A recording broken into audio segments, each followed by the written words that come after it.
The two officers on my porch shifted uneasily from one foot to the other, their discomfort palpable, like people trapped somewhere they would rather not be. Behind them, a woman with a severe tight bun and oversized designer sunglasses perched on her head like a royal crown flailed her arms dramatically, her voice cutting across the front yard. "I want him arrested for trespassing," she screamed, her perfectly manicured fingers stabbing in my direction. "He harassed my guests on community property." I remained calm, unflinching, and reached for the folder I had prepared for exactly this type of emergency. "Officers, I have some documents you may want to see," I said, my voice steady and confident. I handed over the guest list, printed screenshot from my security cameras, and certified copies of my property deed. The younger officer flipped through the papers while his partner watched the woman continue her theatrical display. After a pause, he looked up at me, then back at her. He said slowly, almost as if addressing a misbehaving child. "These people aren't your guests. They are trespassing on private property." Her mouth opened and closed like a fish gasping for air, and I bit down to stifle a smile. This was the moment I had been waiting for.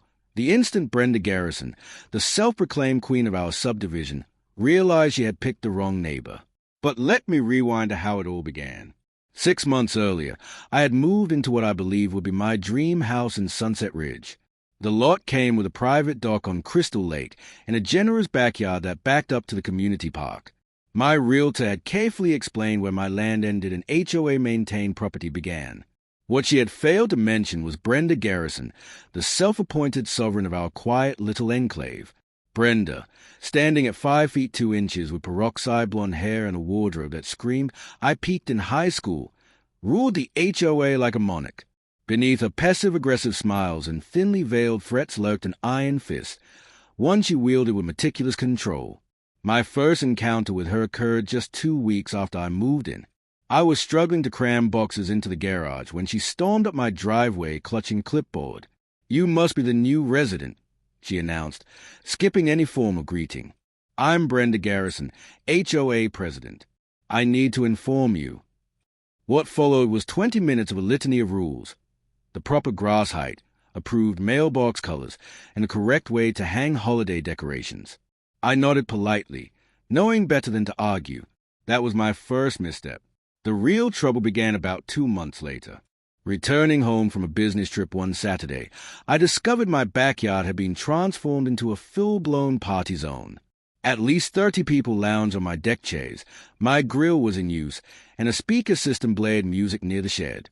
Empty beer cans littered my pristine lawn, and string lights were hung between trees. For a stunned moment, I wondered if I had somehow forgotten how to throw a party. Then I spotted Brenda presiding by the dock, entertaining a cluster of women with gossip that sounded like it came from the most vicious tabloids. "Excuse me," I called, attempting to keep my voice calm. "What's happening here?" Brenda turned, her smile brittle and forced. "Oh, you're back. Don't worry. We're just using the overflow area for my annual summer social.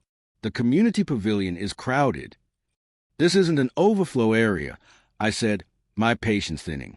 "This is private property." Her laugh scraped my nerves like nails on a chalkboard. "Don't be ridiculous," she scoffed. "This area has always been used for community events. The previous owner never minded." "Well, I do mind. Everyone needs to leave now." The next few minutes devolved into chaos. Some guests, embarrassed, began gathering their belongings and leaving. Others, emboldened by Brenda's outraged protests, insisted they had been told this was communal property. One man, Dale, clearly several beers past coherent thought, insisted. "Brenda said the dock is HOA property. She said we could use it anytime." "You can't kick us out of community space," he slurred. I pulled out my phone, displaying a photo of my deed. "This shows exactly where my property line is. You're about 50 feet inside it." More guests began to drift away, but Brenda's face flushed crimson. "This is harassment," she shrieked. "You're humiliating me in front of the whole neighborhood. I'm reporting this to the HOA board."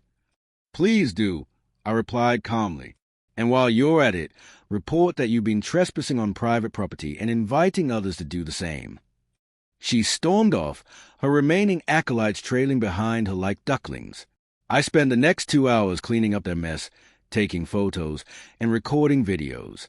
A small voice in my head warned me this wouldn't be the end, and it was right. The following Monday, an official-looking letter arrived from the HOA, summoning me to a disciplinary hearing for conduct unbecoming of a community member and harassment of fellow residents. Unsurprisingly, it was signed by Brenda. Naturally, I did my homework. I studied the HOA bylaws, reviewed the community map, and hired a surveyor to confirm my property lines. Everything corroborated what I already knew. My backyard and dock were entirely on my private lot. I also installed security cameras covering every inch. Perhaps paranoia, but I suspected Brenda wouldn't let this go quietly. The HOA hearing was a circus. Brenda filled the room with friends, their eyes icy as I entered. She delivered accusations with the theatrical flair of a courtroom prosecutor, claiming I had viciously evicted her guests and threatened lifelong residents. When my turn came, I presented my evidence: the deed, surveyor's report, and photographs documenting the aftermath of her party. Board members shifted uneasily. Some looked shocked, others like they had known all along but never dared act. This is preposterous. Brenda exploded. We've always used that area. It's tradition. Tradition doesn't override property law, I replied evenly. Trespassing is trespassing, no matter how long it's been tolerated. The board ultimately sided with me, but Brenda's glare told me vengeance had taken root. She resembled a storm quietly gathering before its inevitable release, and I resolved to be vigilant. For weeks, the neighborhood was unnaturally quiet. Then, one Thursday night, everything changed. I was working late when I heard voices in the backyard. Checking the security cameras, I saw 5 people unloading coolers and chairs at the dock. Dale was among them. They moved as if they owned the place.